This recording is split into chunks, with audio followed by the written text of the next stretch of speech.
Welcome back to Xylem learning. Preeti miss ആണ്. അപ്പം നിങ്ങൾ എല്ലാവരും പറഞ്ഞതുപോലെ ആഗ്രഹിച്ച പോലെ ബ്ലഡ് ഗ്രൂപ്പിങ്ങിന് ഒരു വീഡിയോ ചെയ്യണമെന്ന് നിങ്ങൾ പറഞ്ഞിരുന്നു. അപ്പോൾ ബ്ലഡ് ഗ്രൂപ്പിംഗ് നമുക്ക് ഡീറ്റെയിൽ ആയിട്ട് ഈ ഒരൊറ്റ വീഡിയോയിൽ പഠിച്ചു പോകാം. അപ്പം ഞാൻ പറഞ്ഞതുപോലെ തന്നെ നമ്മുടെ ബ്ലഡിലെ RBCയിലുള്ള ആൻറ്റിജൻസിനെ ബേസ് ചെയ്തിട്ടാണ് നമ്മൾ ബ്ലഡ് ഗ്രൂപ്പിനെ ഡിഫൈൻ ചെയ്യുന്നത്. അപ്പം നോർമലായിട്ട് തന്നെ മിസ് ഇപ്പോൾ പറയുവാണെങ്കിൽ ബ്ലഡ് ഗ്രൂപ്പിനെ നമുക്ക് രണ്ടായിട്ട് തരംതിരിക്കാവുന്നതാണ്. ബ്ലഡ് ഗ്രൂപ്പിനെ നമുക്ക് രണ്ടായിട്ട് തരംതിരിക്കാം. അതായത് ഒന്ന് ABO ബ്ലഡ് ഗ്രൂപ്പിംഗ് എന്നുള്ളതും ഉണ്ട്, പിന്നെ RH ബ്ലഡ് ഗ്രൂപ്പിംഗും ഉണ്ട്. അപ്പൊ ABO ബ്ലഡ് ഗ്രൂപ്പ് എന്ന് പറഞ്ഞാൽ അവിടെയും നമ്മൾ ആന്റിജൻസ് ബേസ് ചെയ്തിട്ടാണ് പറയുന്നത്. RH എന്ന് പറഞ്ഞാൽ അവിടെ D ആന്റിജനെ ബേസ് ചെയ്തിട്ടാണ് പറയുന്നത്. D ആന്റിജനെ ബേസ് ചെയ്തിട്ടാണ് പറയുന്നത്. സോ ഇവിടെ ബ്ലഡ് ഗ്രൂപ്പിംഗ് മനസ്സിലാക്കേണ്ട കാര്യം ABO ബ്ലഡ് ഗ്രൂപ്പിംഗും ഉണ്ട്, നമ്മുടെ RH ബ്ലഡ് ഗ്രൂപ്പിംഗും ഉണ്ട്. ഇനി ഞാൻ പറയുന്നത് നിങ്ങൾ ശ്രദ്ധിച്ച് കേൾക്കണം. നമ്മൾ ബ്ലഡ് ഗ്രൂപ്പിംഗ് എടുക്കുന്ന സമയത്ത് ഇതാണ് നമ്മുടെ RBC, അതായത് നമ്മുടെ ബ്ലഡിൽ പലതരത്തിലുള്ള ബ്ലഡ് സെൽസ് ഉണ്ട്, RBC, WBC, പ്ലേറ്റ്ലെറ്റ്സ്. അതിൽ RBCയിൽ ഒരു ആൻറ്റിജൻ ഉണ്ട്, A ആൻറ്റിജൻ എങ്കിൽ അത് A ബ്ലഡ് ഗ്രൂപ്പാണ്. B ആൻറ്റിജൻ ഉണ്ട് എങ്കിൽ അത് B ബ്ലഡ് ഗ്രൂപ്പാണ്. സോ ഇവിടെ നിങ്ങൾ നോക്കിക്കോ, മിസ് ഒന്നും കൂടി പറഞ്ഞു തരാം. RBCയിലെ ആൻറ്റിജൻ A ആണ് എങ്കിൽ അത് A ബ്ലഡ് ഗ്രൂപ്പാണ്, A ബ്ലഡ് ഗ്രൂപ്പാണ്. RBCയിലെ ആൻറ്റിജൻ RBCയിലെ ആൻറ്റിജൻ B ആണെങ്കിൽ അത് B ബ്ലഡ് ഗ്രൂപ്പാണ്. RBCയിലെ ആൻറ്റിജന് Aയും ഉണ്ട് Bയും ഉണ്ട് എങ്കിൽ അത് AB ബ്ലഡ് ഗ്രൂപ്പാണ്. ഇത്രയും മനസ്സിലാക്കാം. A blood group, B blood group, AB blood group. ഇനി മറ്റൊരു RBC ഞാൻ എടുക്കുകയാണ്, ഒരു ആൻറ്റിജനും ഇല്ല. ഒരു ആൻറ്റിജനും ഇല്ല എങ്കിൽ അത് O ബ്ലഡ് ഗ്രൂപ്പ്. 0 ആണെങ്കിൽ 0 ബ്ലഡ് ഗ്രൂപ്പ് എന്ന് പഠിച്ചു വെക്കാം. ഇനി ഇതേ കേസിൽ ഞാൻ ഇവിടെ RH ഫാക്ടറും കൂടി കൊണ്ടുവരുവാണ്. ഇവിടെ തന്നെ D ആൻറ്റിജൻ ഉണ്ട് എങ്കിൽ അത് A പോസിറ്റീവ് ബ്ലഡ് ഗ്രൂപ്പായി. D ആൻറ്റിജൻ ഉണ്ടെങ്കിൽ ഇത് B പോസിറ്റീവ് ബ്ലഡ് ഗ്രൂപ്പായി. Aയും Bയും കൂടെ D ആൻറ്റിജനും ഉണ്ടെങ്കിൽ അത് AB പോസിറ്റീവ് ബ്ലഡ് ഗ്രൂപ്പായി. ഇവിടെ D മാത്രമേ ഉള്ളൂ എങ്കിൽ അത് O പോസിറ്റീവ് ബ്ലഡ് ഗ്രൂപ്പായി.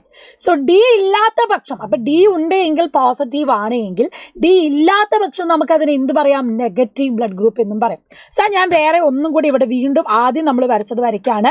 RBCയിൽ A ആൻറ്റിജൻ, RBCയിൽ B ആൻറ്റിജൻ, RBCയിൽ Aയും Bയും മാത്രം, ആൻഡ് RBCയിൽ ഒരു ആൻറ്റിജനും ഇല്ല എങ്കിൽ ഇതിനെ നമുക്ക് A negative blood group, B negative blood group, AB negative blood group, O negative blood group എന്ന് പറയാം. സോ ഇങ്ങനെയാണ് നമ്മൾ ABO ബ്ലഡ് ഗ്രൂപ്പിങ്ങും അതുപോലെ D ആൻറ്റിജന്റെ പ്രസൻസ് ഉണ്ടെങ്കിൽ അത് പോസിറ്റീവ് ആണെന്നും D ആൻറ്റിജൻ ഇല്ല എങ്കിൽ അത് നെഗറ്റീവ് ബ്ലഡ് ഗ്രൂപ്പ് ആണെന്നും പറയുന്നത്. അപ്പോൾ ഇനി ഇവിടെ തന്നെ നിങ്ങൾ മനസ്സിലാക്കേണ്ട മറ്റു കാര്യം നമ്മുടെ ടെക്സ്റ്റ് ബുക്കിലുള്ള ഈ ഒരു ടേബിളാണ്. ആൻറ്റിജൻ A ഉള്ളിടത്ത് അവിടെ ആൻറ്റിബോഡി എന്ന് പറയുന്നത് അതിന് ഓപ്പോസിറ്റ് ആണെന്ന് ആലോചിക്കുക. അപ്പം ആൻറ്റിജൻ എന്ന് പറയുന്നത്, ആൻറ്റിജൻ നമ്മുടെ അടുത്ത് A ആണ് എങ്കിൽ അവിടെ ആൻറ്റിബോഡി B ആണുള്ളത്. ആൻറ്റിജൻ നമ്മുടെ അടുത്ത് B ആണെങ്കിൽ അവിടെ ആൻറ്റിബോഡി എന്ന് പറയുന്നത് A ആണ്. Aയും Bയും ആൻറ്റിജൻ ഉണ്ടെങ്കിൽ അവിടെ ആൻറ്റിബോഡി ഒന്നുമില്ല. ഒരു ആൻറ്റിജനും ഇല്ല എങ്കിൽ അവിടെ രണ്ട് ആൻറ്റിബോഡിയും ഉണ്ടാകും. ക്ലിയർ ആയോ? അപ്പൊ A ആൻറ്റിജനിൽ B ആൻറ്റിബോഡി, B ആൻറ്റിജനിൽ സ്മോൾ ലെറ്റർ A ആൻറ്റിബോഡി. Aയും Bയും ആൻറ്റിജൻ ഇല്ല എങ്കിൽ അവിടെ രണ്ട് ആൻറ്റിബോഡി ഉണ്ടാകും. Aയും Bയും ആൻറ്റിജൻ ഒന്നും ഇല്ല എങ്കിൽ അവിടെ രണ്ട് ആൻറ്റിബോഡീസ് ഉണ്ടാകും. അപ്പം ആൻറ്റിജൻ ഉള്ളിടത്ത് ആൻറ്റിബോഡി ഇല്ല എന്നുള്ള രീതിയിലാണ് നിങ്ങൾ കണക്കാക്കേണ്ടത്. ഇനി എങ്ങനെ ബ്ലഡ് ഗ്രൂപ്പ് കൊടുക്കൽ വാങ്ങൽ ചെയ്യാം, എങ്ങനെ ബ്ലഡ് ഗ്രൂപ്പ് കൊടുക്കലും വാങ്ങലും ചെയ്യാം, അതിനാണ് നമുക്ക് ബ്ലഡ് ടൈപ്പ് പഠിക്കേണ്ടത്. ഓക്കെ, ബ്ലഡ് ടൈപ്പ് എങ്ങനെയാണെന്ന് പഠിക്കേണ്ടത്. അതിന് മിസ് പറഞ്ഞു തരുന്നത് നോക്കിക്കോ. A blood group, B blood group, AB blood group, O blood group. നമുക്ക് പോസിറ്റീവ് നെഗറ്റീവ് ഒക്കെ ഒന്ന് തൽക്കാലം മാറ്റി വെക്കാം. എന്നിട്ട് നിങ്ങൾ ഈ ആൻറ്റിജൻസ് മാത്രം ഒന്ന് ശ്രദ്ധിക്കാം. നമ്മളൊരു ബ്ലഡ് കൊടുക്കുന്ന സമയത്ത് മിസ് ഇപ്പം ഞാൻ എന്ത് ചെയ്യാണ്, ഫാസിൽ സാറിന് ബ്ലഡ് കൊടുക്കുകയാണെന്ന് വിചാരിക്കാം. അപ്പം മിസ് ഫാസിൽ സാറിന് ബ്ലഡ് കൊടുക്കുന്ന സമയത്ത് എൻ്റെ ആൻറ്റിജനും ഫാസിൽ സാറിന്റെ ആൻറ്റിബോഡിയും തമ്മിൽ റിയാക്ട് ചെയ്യുന്നുണ്ടോ എന്നാണ് നമ്മൾ ശ്രദ്ധിക്കേണ്ടത്. അപ്പൊ എൻ്റെ ബോഡിയിലുള്ള ആൻറ്റിജന് ഓപ്പോസിറ്റ് ആയിട്ട് വരുന്ന ഒരു ആൻറ്റിബോഡി അവിടെ ഉണ്ടെങ്കിൽ അത് തമ്മിൽ റിയാക്ട് ചെയ്യും. അപ്പൊ നിങ്ങൾ നോക്കിക്കോ, എൻ്റെ ബോഡീൻ്റെ ബ്ലഡ് ഗ്രൂപ്പ് A പോസിറ്റീവ് ആണ്, ഫാസിലിന്റെ സാറിൻ്റെത് B ബ്ലഡ് ഗ്രൂപ്പ് ആണ്, പോസിറ്റീവ് ഇടേക്കാം. A ബ്ലഡ് ഗ്രൂപ്പും B ബ്ലഡ് ഗ്രൂപ്പ് ആണെന്ന് വിചാരിക്കാം. അപ്പൊ ഞാൻ ഈ Bക്ക് കൊടുക്കുന്ന സമയത്ത് എൻ്റെ ആൻറ്റിബോഡി ഉള്ളത് B അല്ലേ, ആ ബിയും ഈ ബിയും കൂടെ പ്രതിപ്രവർത്തിച്ച ബ്ലഡ് ക്ലോട്ടിങ് നടക്കും, രക്തക്കട്ട് രൂപപ്പെടും. അതുകൊണ്ട് എനിക്ക് കൊടുക്കാൻ പറ്റില്ല, എനിക്ക് ഫാസിൽ സാറിന് ബ്ലഡ് കൊടുക്കാൻ പറ്റില്ല. നേരെ മറിച്ച് B Aക്ക് കൊടുക്കാൻ നോക്കിയാലോ, ഇവിടെയുള്ള B ആൻറ്റിജനും ഈ ആൻറ്റിബോഡിയും തമ്മിൽ റിയാക്ട് ചെയ്യും. സോ അങ്ങോട്ട് കൊടുക്കുമ്പം ഇവിടുത്തെ ആൻറ്റിബോഡി തമ്മിൽ റിയാക്ട് ചെയ്യും, ഇങ്ങോട്ട് കൊടുക്കുമ്പോഴോ അവിടുന്ന് ഇപ്പുറത്തെ ആൻറ്റിബോഡി തമ്മിലും റിയാക്ട് ചെയ്യും. അതുകൊണ്ട് നമുക്ക് എന്ത് ചെയ്യാൻ പറ്റില്ല, അങ്ങോട്ടും ഇങ്ങോട്ടും എന്ത് ചെയ്യാൻ പറ്റില്ല, ബ്ലഡ് ഗ്രൂപ്പിങ് നടക്കില്ല. എക്ക് ബിക്കും കൊടുക്കാൻ പറ്റില്ല, ബിക്ക് എക്കും കൊടുക്കാൻ പറ്റത്തില്ല. ഇനി നിങ്ങൾ എ ബി ആൻറ്റിജനിലേക്ക് പോയി നോക്കുമ്പോൾ അവിടെ എയും ബിയും ആൻറ്റിജൻ ഉള്ളത് കൊണ്ട് ആൻറ്റിബോഡി ഒന്നും തന്നെ ഇല്ല, ആൻറ്റിബോഡി ഒന്നും തന്നെ ഇല്ല. അതുകൊണ്ട് നമുക്ക് എ എന്ന് പറയുന്ന ആൾക്ക് ഇങ്ങോട്ടും ബ്ലഡ് കൊടുക്കാം, ബി എന്ന് പറയുന്ന ആൾക്ക് ഇങ്ങോട്ടും ബ്ലഡ് കൊടുക്കാം. ഓക്കെ, എ എന്ന് പറയുന്ന ആൾക്ക് എ ബിക്കും ബ്ലഡ് കൊടുക്കാം, ബി എന്ന് പറയുന്ന ആൾക്ക് എ ബിക്കും ബ്ലഡ് കൊടുക്കാം. കാരണം എന്താ, ഈ പറയുന്ന എ ബി ബ്ലഡ് ഗ്രൂപ്പുകാരന് ഈ RBCയിൽ എ ആൻറ്റിജനും ഉണ്ട്, ബി ആൻറ്റിജനും ഉണ്ട്. അപ്പൊ അതേ ആൻറ്റിജൻ അല്ലേ വരുന്നത്. എ ആൻറ്റിജൻ വന്നാലും പ്രശ്നമില്ല, ബി ആൻറ്റിജൻ വന്നാലും പ്രശ്നമില്ല. ഇവിടെ ആൻറ്റിബോഡി ഒന്നും ഇല്ലാത്തത് കൊണ്ട് തന്നെ ഈ ആൻറ്റിബോഡികൾ തമ്മിൽ കൂട്ടിമുട്ടി അവിടെ പ്രതിപ്രവർത്തിക്കുന്നുമില്ല, ബ്ലഡ് ക്ലോട്ട് ഫോം ചെയ്യുന്നുമില്ല. സോ എ ബി ബ്ലഡ് ഗ്രൂപ്പുകാരന് എല്ലാ ബ്ലഡും സ്വീകരിക്കാൻ പറ്റും. ഓയും സ്വീകരിക്കാം, കാരണം ഓയ്ക്ക് ഒരു ആൻറ്റിജനും ഇല്ല.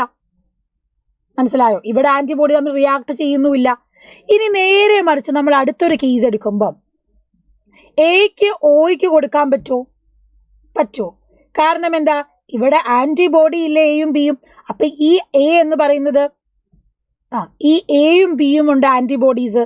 അതുകൊണ്ട് ഈ എ ആൻറ്റിജൻ ഈ എയുമായിട്ട് തമ്മിൽ പ്രതിപ്രവർത്തിക്കില്ലേ? അതുകൊണ്ട് എക്ക് ഓയ്ക്ക് കൊടുക്കാൻ പറ്റത്തില്ല, ബിക്കും ഓയ്ക്ക് കൊടുക്കാൻ പറ്റില്ല. സോ അത് നമുക്ക് ഇൻറ്റു കൊടുക്കാൻ പറ്റത്തില്ല എന്നുള്ളത്. അപ്പം നിങ്ങൾ കൊടുക്കുമ്പോഴും വാങ്ങുന്നതും തമ്മിലുള്ള ക്വസ്റ്റ്യൻസ് വരുന്നത് ശ്രദ്ധിക്കുമ്പോൾ, അങ്ങനത്തെ ഒരു ക്വസ്റ്റ്യൻ വരുമ്പോൾ ആൻറ്റിജൻ, കൊടുക്കുന്ന ആളുടെ ആൻറ്റിജനും വാങ്ങുന്ന ആളുടെ ആൻറ്റിബോഡിയും തമ്മിൽ റിയാക്ട് ചെയ്യുമോ എന്ന് ശ്രദ്ധിച്ചാൽ മതി. ഓക്കെ, അപ്പം ഇവിടുത്തെ നമ്മുടെ ഈ ഒരു ടേബിളിൽ നിങ്ങൾ നോക്കിയാൽ, ഈ ടേബിൾ പഠിച്ചാൽ നിങ്ങൾക്ക് ക്ലിയർ ആകും. ഇവിടെ പോസിറ്റീവും കൂടെ മാനേജ് ചെയ്തിട്ടാണ് ഓ നെഗറ്റീവ് എന്ന ബ്ലഡ് ഗ്രൂപ്പുകാർക്ക് എല്ലാവർക്കും കൊടുക്കാൻ പറ്റും, യൂണിവേഴ്സൽ ഡോണർ എന്ന് അറിയപ്പെടുന്നത്. കാരണം ഓ എന്ന് പറയുന്ന ആൾക്ക്, ഓ നെഗറ്റീവ് എന്ന് പറയുന്ന ആളുടെ RBCയിൽ ഒരു ആൻറ്റിജനും ഇല്ല, എ ഇല്ല, ബി ഇല്ല, ഡി ഇല്ല. ഒരു ആൻറ്റിജനും ഇല്ലാത്തതുകൊണ്ട് അത് ആരുടെ ബോഡിയിൽ പോയാലും അവരുടെ ആൻറ്റിബോഡിയുമായിട്ട് റിയാക്ട് ചെയ്യുന്നില്ല. ഇനി എ ബി എന്ന് പറയുന്നത്, എ ബി പോസിറ്റീവ് എന്ന് പറയുന്നത് യൂണിവേഴ്സൽ റെസിപ്പിൻ്റ് എന്ന് പറയാൻ കാര്യം, ഇവിടെ എ ആൻറ്റിജനുമുണ്ട്, ബി ആൻറ്റിജനുമുണ്ട്, ഡി ആൻറ്റിജനുമുണ്ട്. ആൻറ്റിബോഡീസ് എന്തെങ്കിലും ഉണ്ടോ? ഇല്ല. അപ്പം ആരിൽ നിന്ന് സ്വീകരിച്ചാലും ആ വാങ്ങുന്ന ആളുടെ ആൻറ്റിജൻ ഒന്നും റിയാക്ട് ചെയ്യാൻ ഇവരുടെ ബോഡിയിൽ ആൻറ്റിബോഡി ഒന്നും ഇല്ലാത്തത് കൊണ്ട് ആരുടെ അടുത്തുനിന്നും ബ്ലഡ് സ്വീകരിക്കാൻ എ ബി പോസിറ്റീവിന് പറ്റും. സോ എ ബി പോസിറ്റീവ് എന്ന് പറയുന്നത് യൂണിവേഴ്സൽ റെസിപ്പിയൻ്റ് ആണ്. ഓ നെഗറ്റീവ് എന്ന് പറയുന്നത് യൂണിവേഴ്സൽ ഡോണർ ആണെന്ന് മനസ്സിലാക്കി വെക്കാം. ക്ലിയർ ആയോ?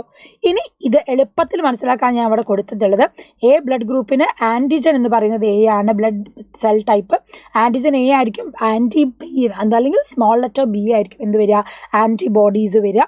അപ്പം അതാണ് നിങ്ങൾ ഓർക്കേണ്ടത്. അപ്പം ബി എന്ന് പറയുന്ന ബ്ലഡ് ഗ്രൂപ്പിന് ബ്ലഡ് കൊടുക്കാൻ നോക്കിയാൽ, അല്ലെങ്കിൽ ബി എന്ന ബ്ലഡ് കാരണം എക്ക് തരാൻ തന്നാൽ ആ ബിയും ഈ സ്മോൾ ലെറ്റർ ബിയും കൂടെ റിയാക്ട് ചെയ്ത് ബ്ലഡ് ക്ലോട്ട് ചെയ്യും, അപ്പോൾ കൊടുക്കാൻ പറ്റത്തില്ല. അപ്പോൾ അതാണ് ഇവിടെ വിവരിച്ച് നമ്മുടെ ടെക്സ്റ്റ് ബുക്കിലും കൊടുത്തിട്ടുള്ളത്. അരുണരക്താണുവിൻ്റെ ഉപരിതലത്തിലുള്ള എ ബി എന്ന ആൻറ്റിജനുകളുടെ സാന്നിധ്യം രക്തത്തിലെ ഗ്രൂപ്പുകളാക്കുന്നതിന് ആധാരം. So basis of blood grouping is presence of antigen A and B in red blood cells. The blood group of a person is name according to the antigen present in parents blood. അപ്പോൾ അവരുടെ ബോഡിയിലുള്ള ആൻറ്റിജൻ്റെ ബേസിലാണ് നമ്മൾ blood grouping ചെയ്യുന്നത്.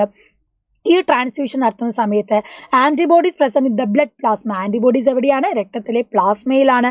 Special importance in blood group A antibody B and in group B antibody A is present. Addition to antigen A and B, another antigen is called D or Rh factor.